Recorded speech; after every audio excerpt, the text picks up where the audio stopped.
One common misconfiguration. Bam! Somebody got all of your customers' data. Let's talk about 10 threats in the framework that's known to cause breaches. It's time to level up, lock in. You with the Cyber Plug. No days off, always on the clock, but it pays. I don't have another way. It just seems like these days just go on and on and on, on and on and on. And it just goes on and on and on, on and on and on. And it all goes on and on and on, on and on. What's up, good peoples? I know everybody's feeling all right out there today. First of all, thank you for tuning in with me. You already know it's the Cyber Plug. Level up, lock in, stay connected, stay protected. Y'all know how we do. We're gonna jump right into this thing today though. But before I do, I did get a lot of requests on LinkedIn about the OWASP. I did a little post on OWASP and got a lot of questions about it and just kind of about the framework, about the basics of it, and just kind of going on the ins and outs. So I told myself I was gonna take some time, tap in with y'all, do a little video to make sure that everybody got a clear understanding or just a better understanding of what this thing is, why we're using it in cybersecurity, and why it's important. So jumping right into it today, we definitely gonna be talking about OWASP. So think of it as a community playbook, right? For keeping the web and apps from getting owned. No sales pitch, no vendor fluff. Just the most common ways apps get hacked and how to dodge. It's that simple, right? We're gonna keep everything short and sweet today. So what is OWASP? In a nutshell, OWASP stands for Open Web Application Security Project. Again, Open Web Application Security Project. Open Web. So it's a nonprofit, hence open web, open to anybody. And the global community of builders. You got the builders, you got the breakers, the defenders, the red team, the blue team, who publish the practical guidance on software security. And their most famous thing is the OWASP Top 10, which is my sole reason for hopping in and doing this video for you today.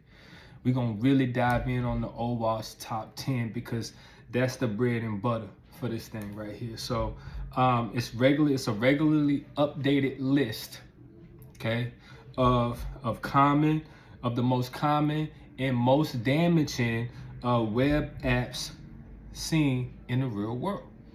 Real world situation, real world environment. So companies use this top 10 list as a baseline. They train teams on it. Definitely want to do that. And these teams, they test apps against it and report the progress to leaderships as they use it and report their findings to leadership as well. So needless to say, OWASP is a very big tool when you're talking about leadership, execs, and not just execs, just tech leadership as well when you're talking about mitigating risk for a company and being able to ensure that you're in a proper alignment for being able to profit without burning down the house. All right, so meat and potatoes. Here we go. OWASP Top 10, baby.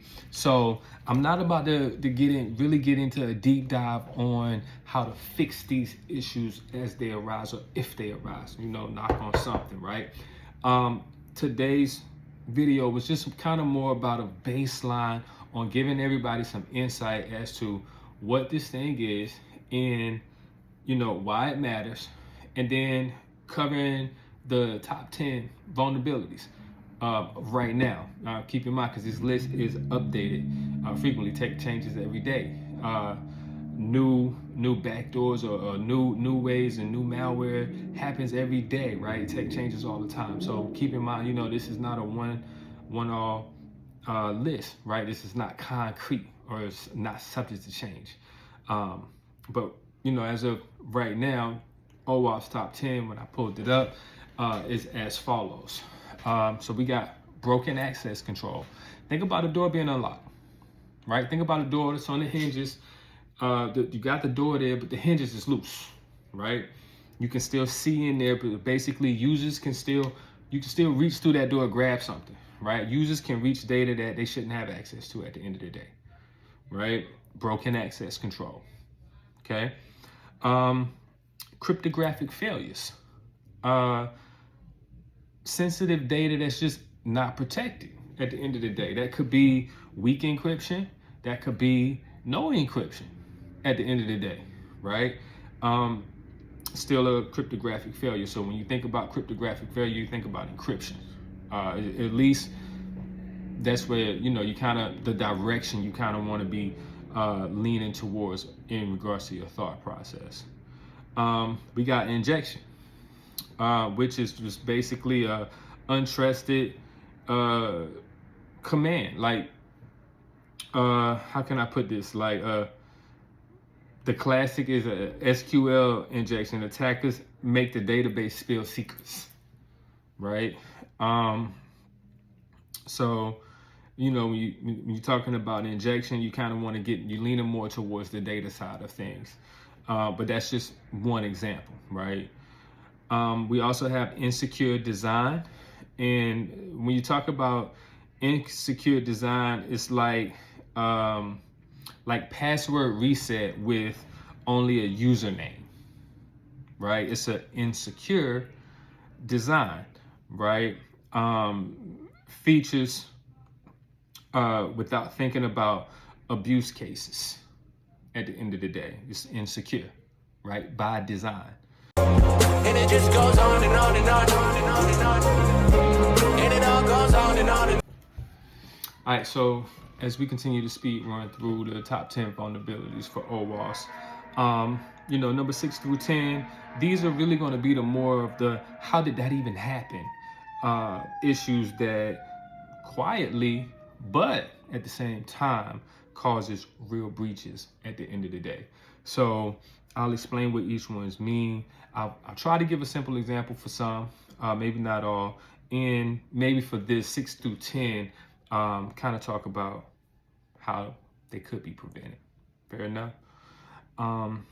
So number 6, we have vulnerable and outdated components. So think of software as like a smoothie, right? You have a mix of ingredients. Didn't have to grow it yourself, right? You just kind of went and you got all these things, right? So for software, it'd be like libraries, plugins, containers, right? You have all of these things within the software. When one of those ingredients expire or go bad, the whole drink can make someone sick, right? Hence your computer, your server, whatever it is that software is running on, right? Attackers, they read the same release notes that we do. They know when these things go bad. They know when stuff is outdated. They can spot the bugs, and then, you know, they go hunting for the ones that haven't been fixed yet, right? They're vulnerabilities. They haven't been patched. So, for example, let's say your app runs on a 2-year version of a popular framework. Got 2 years. And a known flaw lets attackers download files from that server. Now, they don't need a genius to do this, right? They just need the searching script. Okay? So, you know, what good looks like, or what good looks like at the end of the day, it keeps a software bill of materials or inventory patched on a schedule, and then it can auto rebuild containers from patch-based images, right? It keeps everything on running, or it keeps the well-oiled machine running like a well-oiled machine at the end of the day.